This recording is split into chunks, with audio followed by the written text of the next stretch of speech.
to Talking Bread, where we talk about Monday's talk. I'm your host, Hensley Rattan. I'm Zach Haywood. So, Zach, do we have any announcements today?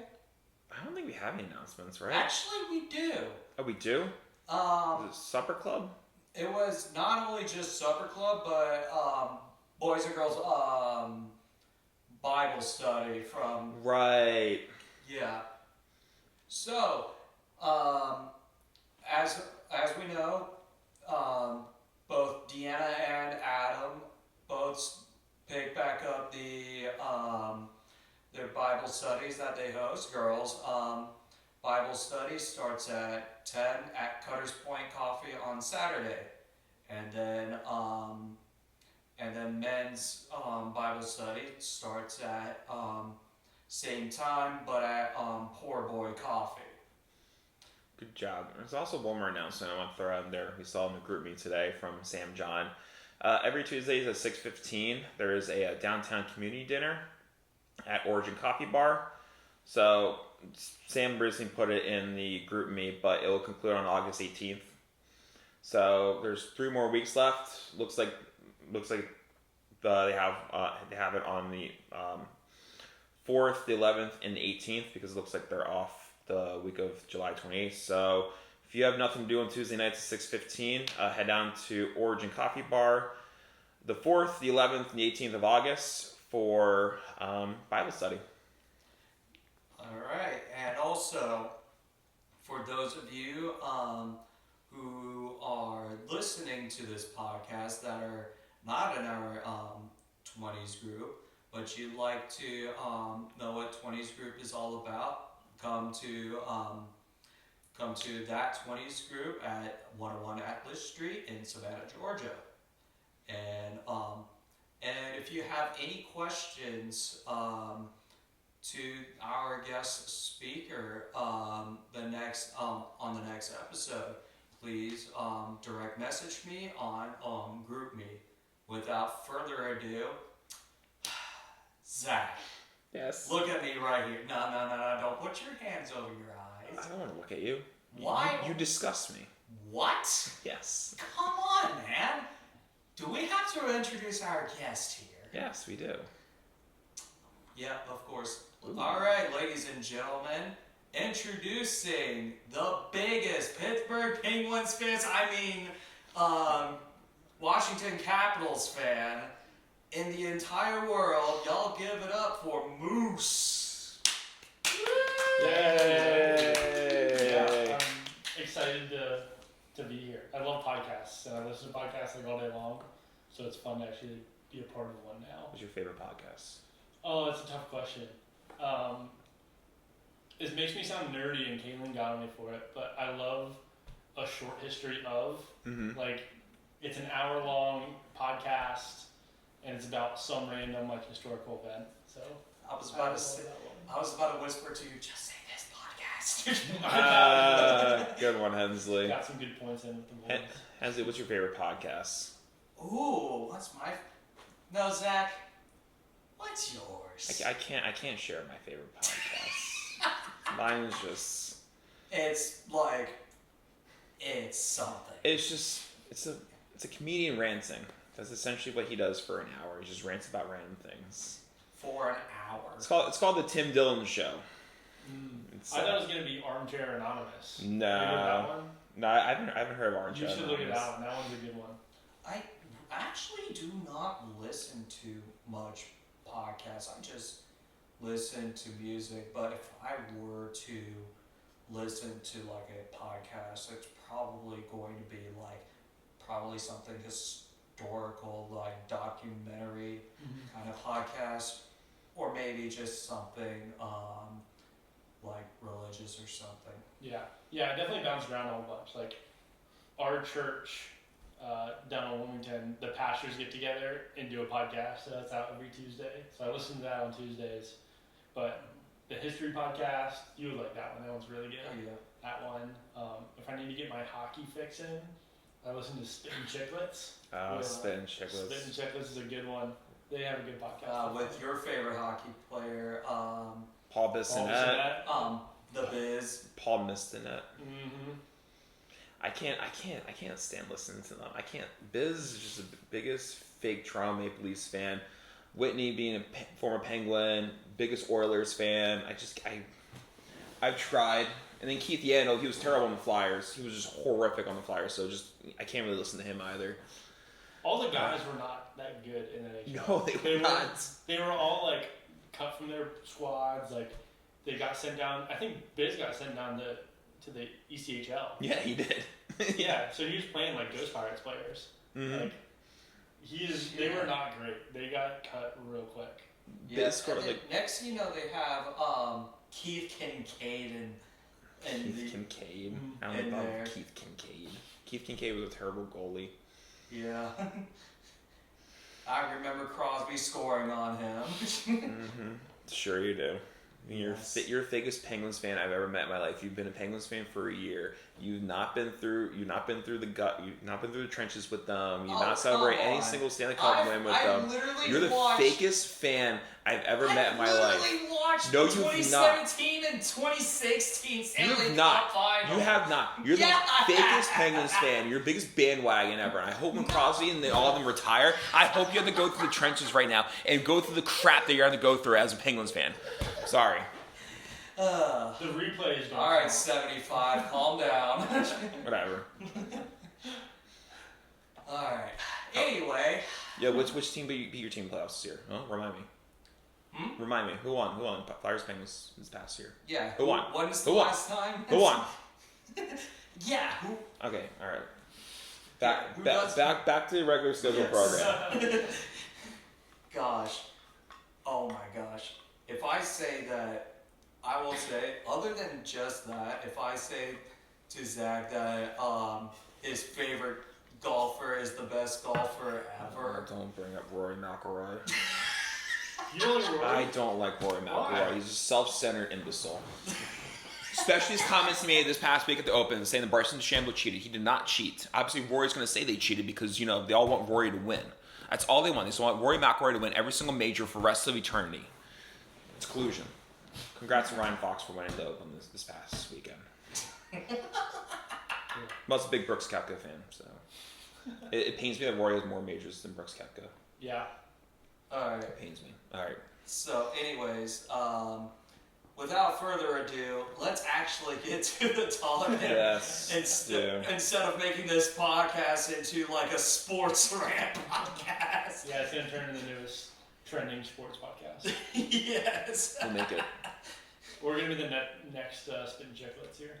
Yeah. Except for better hockey. Yeah.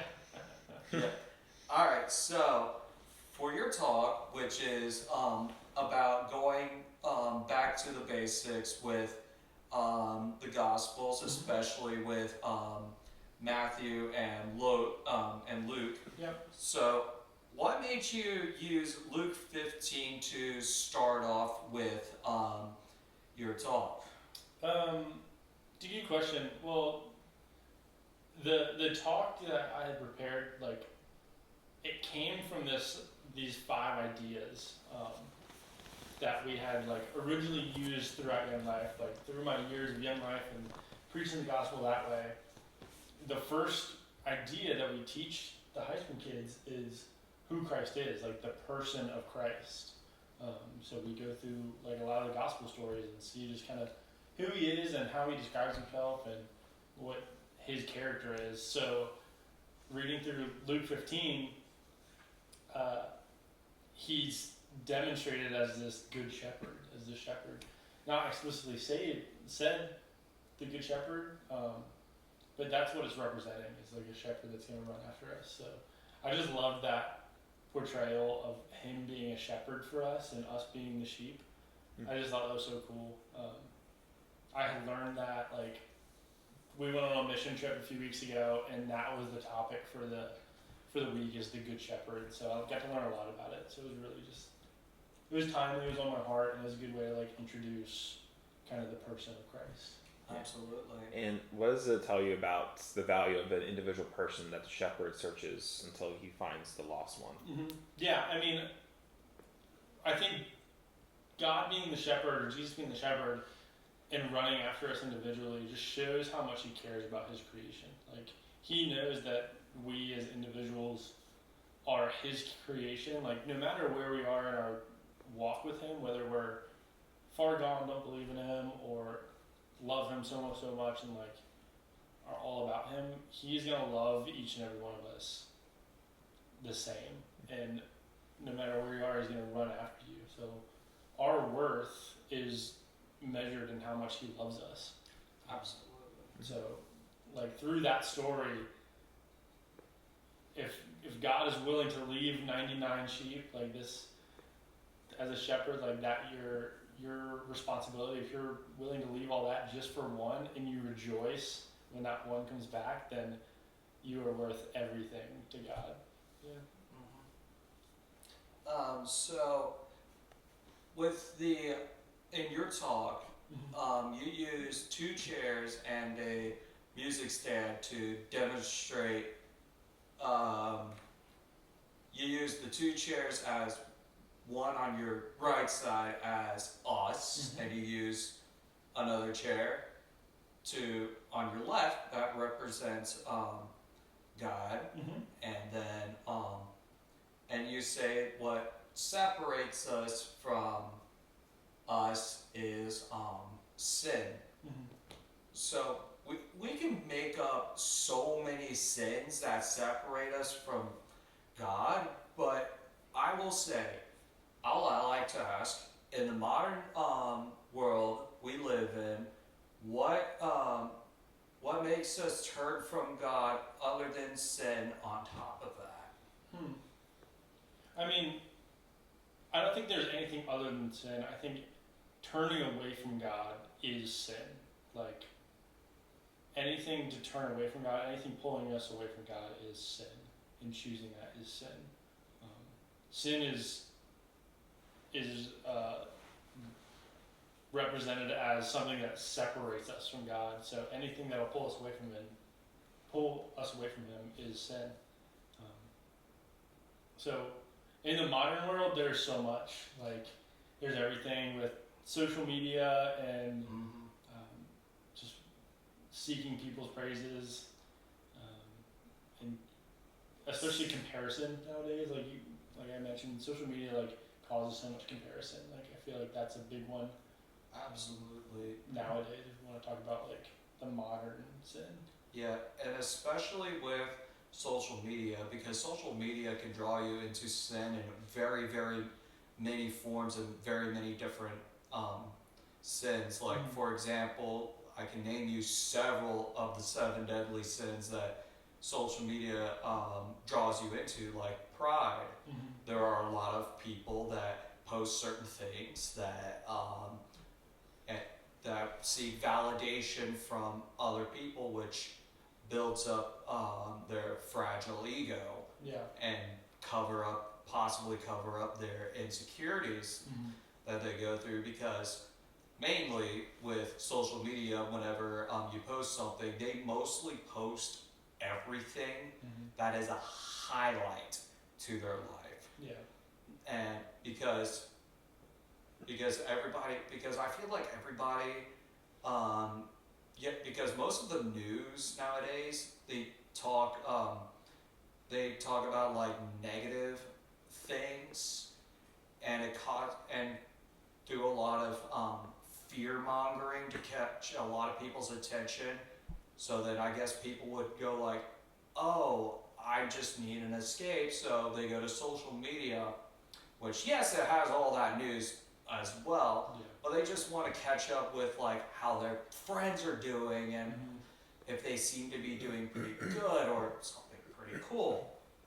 Now, other than that, you have this one's one of the deadliest ones in my opinion, lust. That's what I was gonna say. It's like, that's all over social media. Not even just social media, but like entertainment in general all around us. Like, lust is everywhere. Oh yeah, everywhere.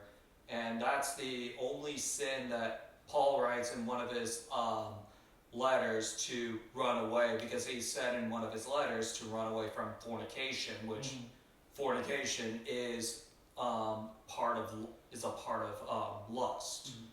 And and lust will catch whatever model or beautiful woman or guy, whatever. Thank and you. You're welcome. And then they're like, oh, if you want to know more of me, click this link, and it's just a link to their pornography profile. Mm-hmm. It's what was it, the Prince, the emails that you would get in like the 2000s,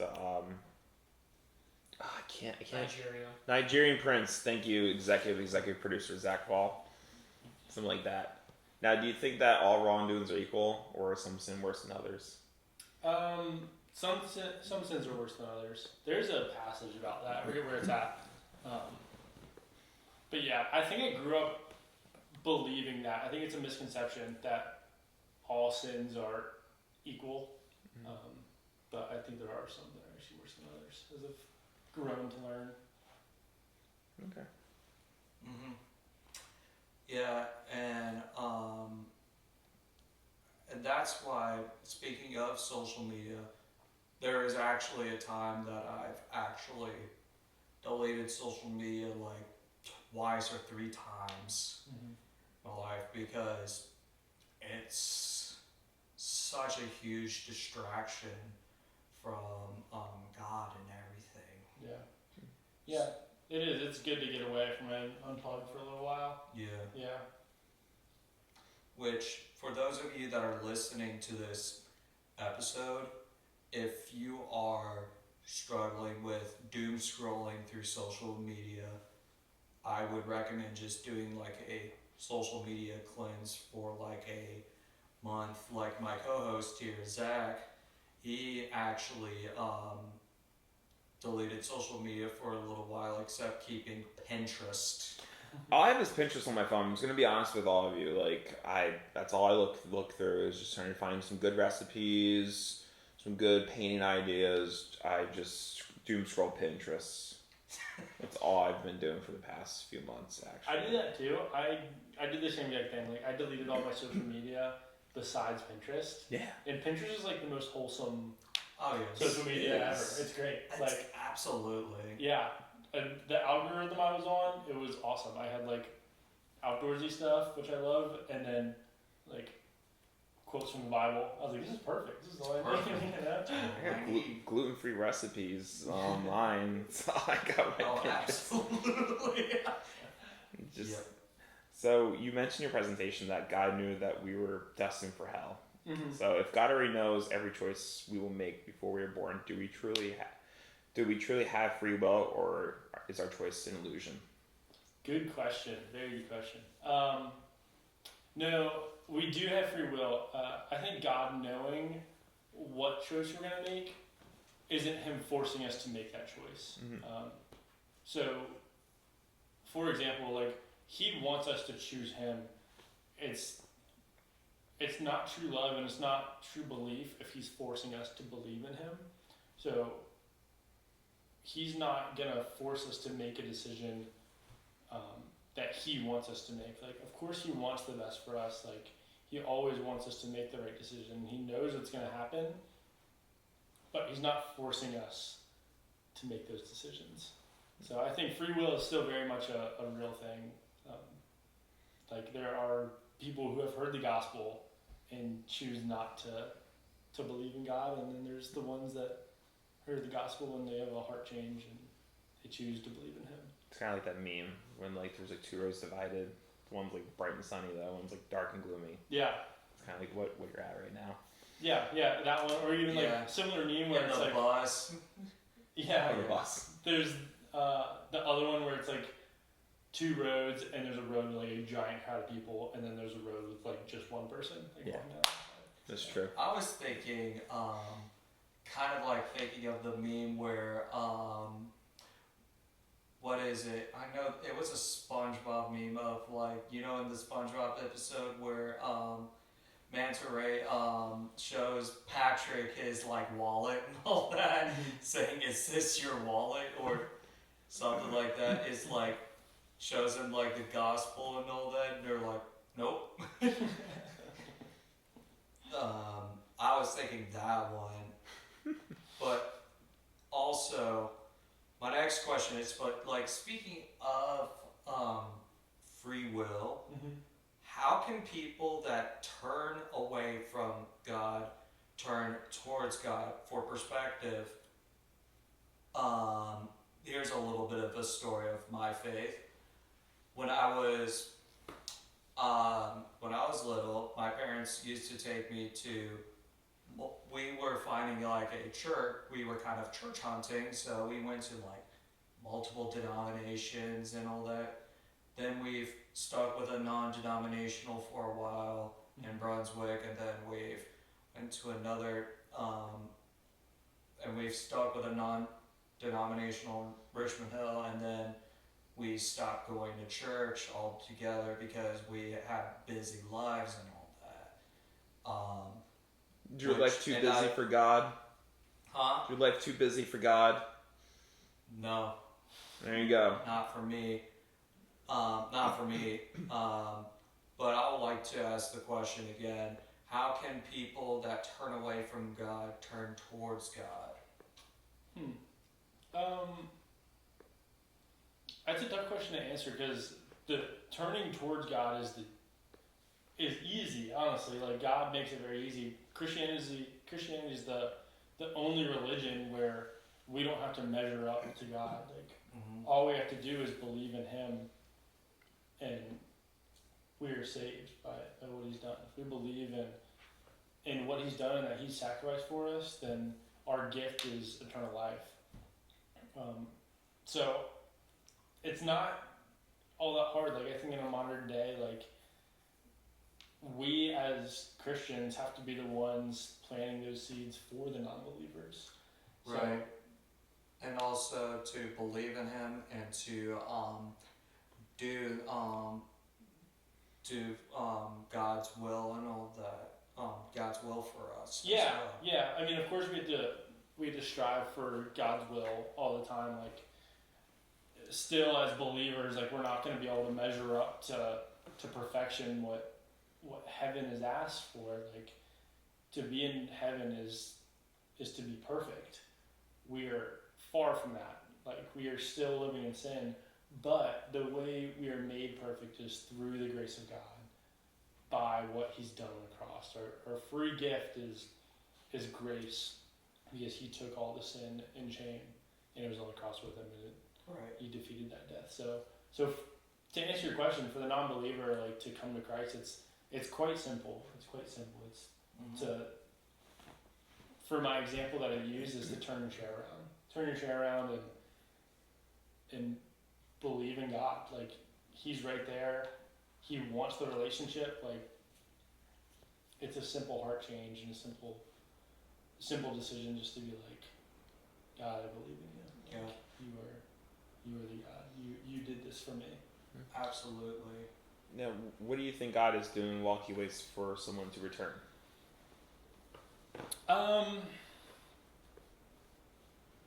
That's a good question. I don't exactly know. I don't know if I have to answer that question. Because God's always waiting. He's not going to wait for a little bit and be like, you did something dumb again. Like, I'm out of here. Like, He's always waiting. Like, He's omnipresent, which is awesome. Like, He's present everywhere. So He can be waiting, but also can be, like, designing the life for us that He has in plan for us. Yeah, I don't know. I would say that He doesn't go anywhere, that He stays right there. Like, He's waiting for all the non-believers to turn to Him. Yeah, and even as believers, like, we still turn away. Even in our belief, we turn away. Not to say that we become non-believers, but to say that we just make dumb choices and we choose our own path sometimes. And He still waits for us and gives us that grace. Right. Now, since you said grace, what does the word grace mean to you when thinking about Fresh Start?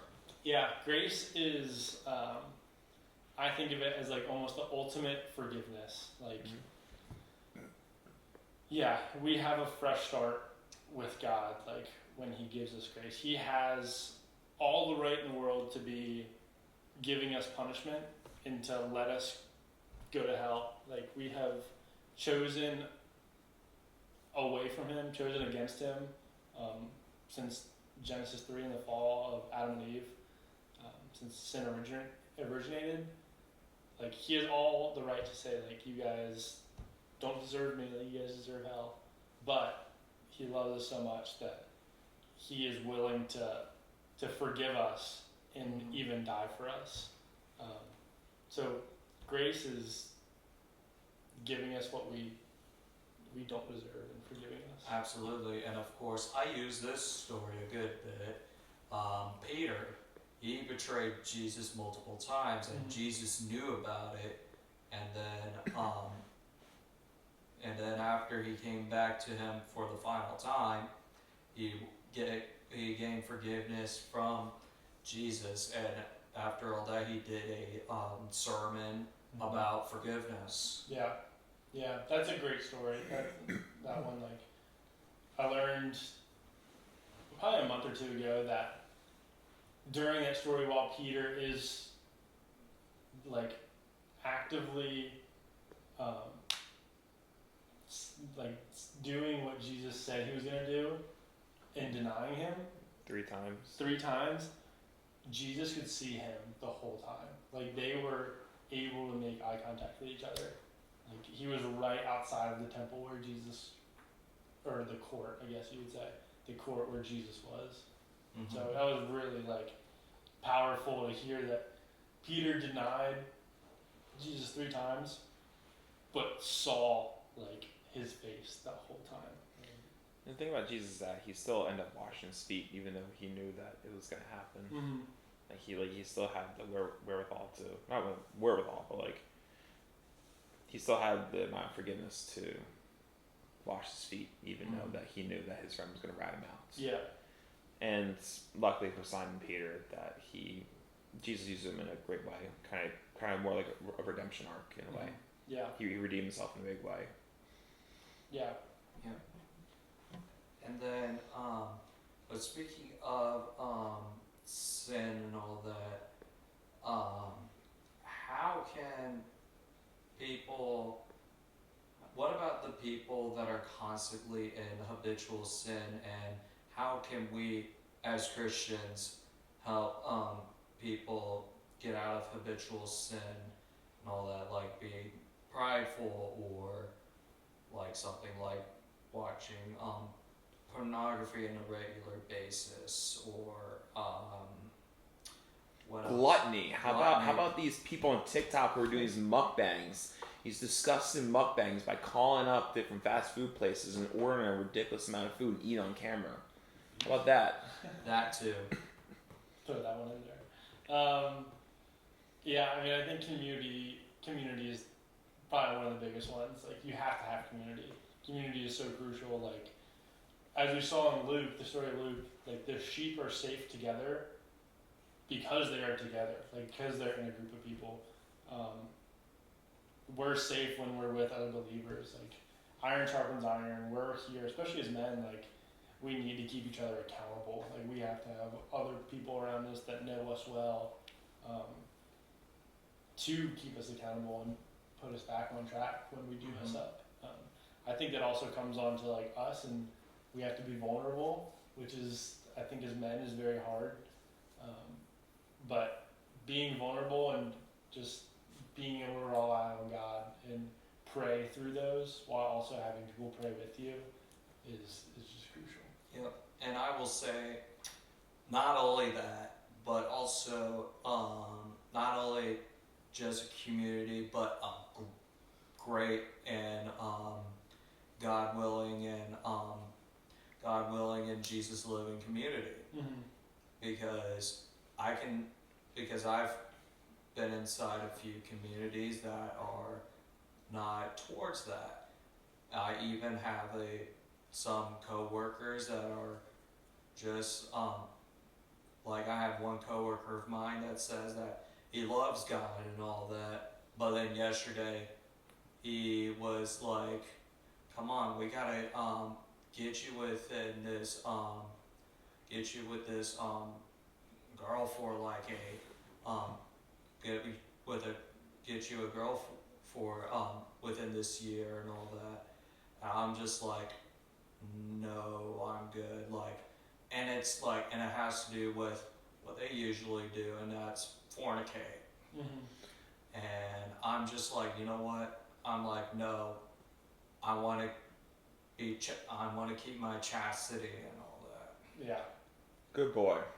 Go back to what you're saying about men being vulnerable. I feel like it's really hard for men to be vulnerable Mhm. because like we have like this idea that we have to just can't let our guard down. We have to just keep everything in and stuff like that. But I feel as though I feel like it's alright to be vulnerable sometimes Mhm. because I'm not trying to sound weird or anything, but like men have feelings too, Yeah. Mm-hmm. and I feel as though a lot of people should it's alright to be vulnerable with God, like Mhm. especially through prayer. And I feel as though a lot of men kind of struggle with that. Yeah. And it's alright to just be vulnerable with God because God already knows where you're thinking. It's like you Yeah. might as well just bring it to Him. Yeah. Yeah. Exactly. And it's definitely like something from society, like a sense of toxic masculinity that like we hear about in society, which can mean one thing in society, but for us that means like we have to always be strong. We have to always be like this tough, like outer shell, like we're never hurt kind of thing. But that's just not true. And like if we look at the person of Christ, like he was a man when he walked this earth, and he demonstrated like that he would go into the garden and just weep because he was broken. Yeah, so it is very, very tough, like even for us nowadays, to continue to be vulnerable. Not only that, but probably there are times in the past that they become vulnerable with somebody, and that somebody that became vulnerable with gossip. Mm-hmm. Gossip. So it's not only that which yes, vulnerability is good, but I think being vulnerable with a community or a person that you can entirely trust Mm-hmm. with is your better option, because you may never know if you go with somebody that you don't, or a community that you don't trust, they could possibly use you in a certain way, either to humiliate you Mhm. or use you any kind of other way for their own benefit. Yeah, yeah. There's so many instances of that. Like I was talking to a person today, and they had never shared their testimony because they kind of started talking about that one day, and someone like in like their inner circle kind of shut them down, and like really just kind of rained on their parade. Like did not want to talk about it, didn't care like what they had to say, and so this person like had never shared his testimony, which like I thought was so sad. I was like, if someone It's like tragic. yeah, it is tragic. Like our testimony has so much power in it. Like these are things we can be vulnerable with. Like especially with the 20s group, like we get up and do testimonies. It makes it so easy to trust people because we see people being vulnerable in front of us. Like Right. this person's gonna share their whole life story in front of me. Like I know I can probably trust someone like that. I will say, with the 20s group testimonies, I find it really beautiful that not only that they're willing to share their lives and going through the guidance of Christ, but it's like different kinds of testimonies from different walks of life. Mm-hmm. Um, Yeah, it is really cool because we get to see everything. Like, and no two people have the same story, but there's bound to be someone who's experiencing something similar to what you are. So there's definitely a lot of power within it. correct. Yeah. I, Hensley's robotic. it's fine. Alright, just continue on. I get it. Alright, I got one more question. Cool. So in Colossians 3:25, it says that God does not show favoritism. Mm-hmm. How does that truth impact the way you treat others in your daily life?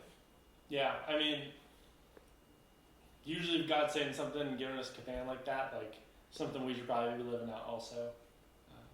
No favoritism. Like in that verse specifically, like he's talking about reward for work and punishment for the wrongdoer. Like for anything that happens, like we show no favoritism. Like whether it's treating a believer one way and treating a non-believer the other, like we're not called to do that. We're called to show no favoritism and love everyone like Christ loved us.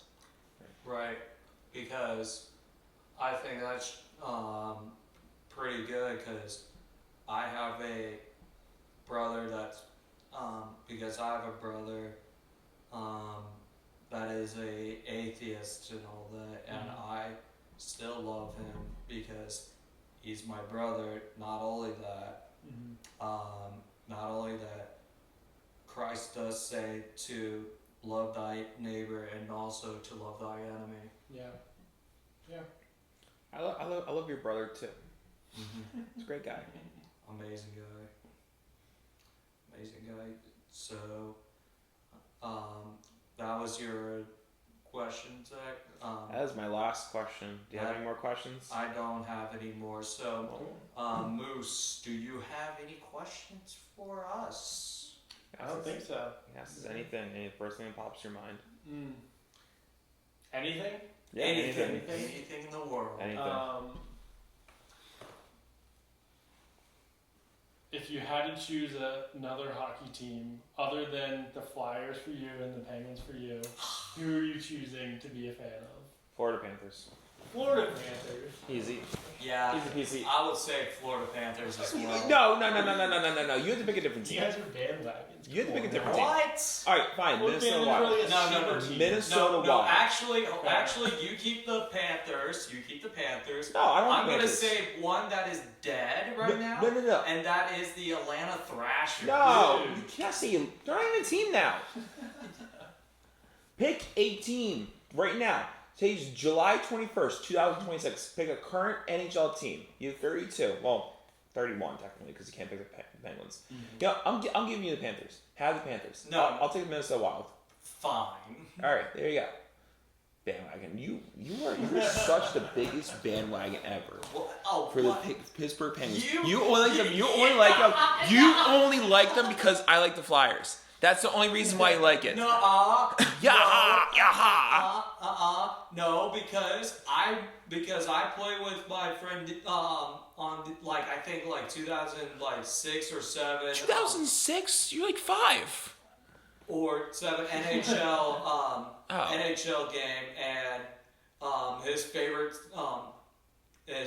player is Crosby. Yeah. Whatever. That's why my brother was a fan. My brother is a Penguins fan. And he's a fan because he loves Crosby. It's so sad. It is sad. I like Ovechkin. It's I like not Ovechkin. sad. I love Ovechkin. Ovechkin, he'll go on. He'll go until he's 50. He I doesn't will care. say, He eats Subway and drinks Coke on the bench. Like his body is preserved. Yeah. Like Crosby- Yes, I love Ovechkin, and I respect his achievements and all that. But I just freaking love that he makes those achievements while having like a Subway, having Subway with Cheetos and a Coke as his diet. Yeah, dude. He eats pasta with ketchup. He's the Russian machine. He is the machine But- never breaks. I will remember one thing. I remember one Ovi moment where I think it was like a rookie that was trying to fight Ovechkin and just... It was Svechnikov. Yeah, on the Hurricanes. Svechnikov. He deserved it, by the way. He got rocked. He my deserved it. gosh. Svechnikov deserved it. Yeah. It was... Oh my gosh, that was... I saw that, I'm like, yep, never mess with a Russian. Yeah, dude. And he doesn't fight often, but he can hit. Like in his earlier days, there are some big Ovechkin hits. That's awesome. I missed the tinted visor. Yeah, dude. I like, missed the visor. dude, the visors were cool. The yellow laces. Yeah. He was cool. Oh yeah, His the swag. yellow laces were pretty unique. Mm-hmm. His Yeah, swag. pretty cool. His swag before swag was cool in hockey. That's true. Mhm. Yeah, He's a trendsetter. we are turning into chiclets. Yeah. The Savannah chiclets. Yes, the 912 chiclets. Yeah. And also, what else? Also, another hockey player that is a great fighter, like back in their prime, Chris Letang. Chris Letang, Brooks Orpik. He was really good on the Penguins too. Switched over to the Caps. Brooks Orpik was a big. All right, big Claude player. Drew, shut up. What do you got against Claude Giroux? Claude Giroux is a classy player. He's a classy player. It stinks that he didn't go far in the playoffs as a Flyer, but he's still a classy player. You cannot say anything bad about Claude Giroux. There's nothing you have against Claude Giroux ever. Yeah. Yeah. But other than that, would you do you listen to Grateful Dead? Why you bring up Grateful Dead? I don't listen to Grateful Dead. Why you bring up Grateful Dead? Because I was just like a topic, and I just see the dancing bear on your laptop. Yeah, Dancing Bear. No, I'm not a Grateful Dead fan, unfortunately. Yeah. My uncle is. He loves them, but I don't. I gotcha. Well, this has been the latest episode of the Talking Bread, which almost turned into a sports podcast for some Almost. You got reason. close. But other than that, thank you for joining us. Moose. Thank you, Moose. Yeah, thanks for having me. Of course. Welcome back anytime. Oh yes. Appreciate it. And we will see you in the next episode. Bye bye.